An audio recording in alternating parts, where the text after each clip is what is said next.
یک جوان تاجیکی در صف ارتش تاجیکستان صحتیش را از دست داد، منتظر جراحی و پیوند گردای نو است، چون گرده‌های خودش درمان ناپذیر شدند. در این باره خود امامدین خولوف روز 23 ایون به رادیو آزادی خبر داد. سلامتیم تو رفت چند رفته ایستاده است. بعد شده ایست از برای که ارگانیسم وجود دیالیز ارگانیسم چی میکنه؟ سلب میکنه.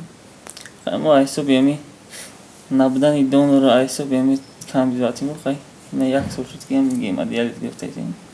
مادر امامدین حاضر شده است برای نجات فرزندش یک گرده‌اش را به او بدهد، ولی برای جراحی و معالجه های بعدی 100,000 سومانی یا بیشتر از $10,000 آمریکایی لازم است. ما خاله امامدین در اینجا مزه‌ش نبود، کسل بود. ابله قبیدن بودنش امو عسکری گو هر دی گرده‌اش کار مونده است، یا یک سوشی بمور در امو کجی اونجا خواه. باید که می طرف حکومت یاردن میکرد و خیلی توابت میکردن یا که گودش میچسبوندن نکردن. خیلی من که مادرش نگفت چیشیم مجبورم که برم نگو گودم برورم بکشمش که کوی چیه داری بنیسه خلاص میشه.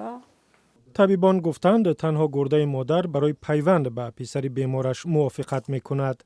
اما همی انالیزهای مادر اونا سپردیم 2 روز 3 روز تا 4 روز شده تمام کردیم انالیزمون اینا.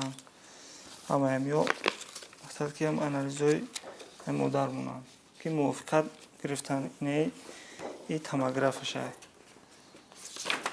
که موافقت دارد برای چی گرده علش کردن.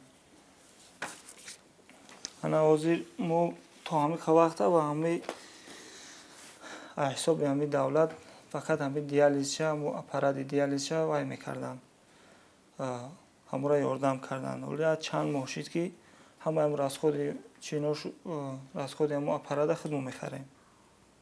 امامدین خولوف ساکنی 21 ساله دهه هایتی ناحیه رشت را با وجود خلاصه طبیبان درباره بیماریش به ارتش بردند. بیماری گرده‌های او در طول تقریبا 2 هفته روز زد و او را از ارتش جواب دادند. دادگاه بعد از این 4 کارمند کمیسریات نظامی ناحیه سینای دوشنبه را برای غیر قانونی فرستادن امامدین به صف ارتش از 7 تا 10,000 سومانی جریمه کرد.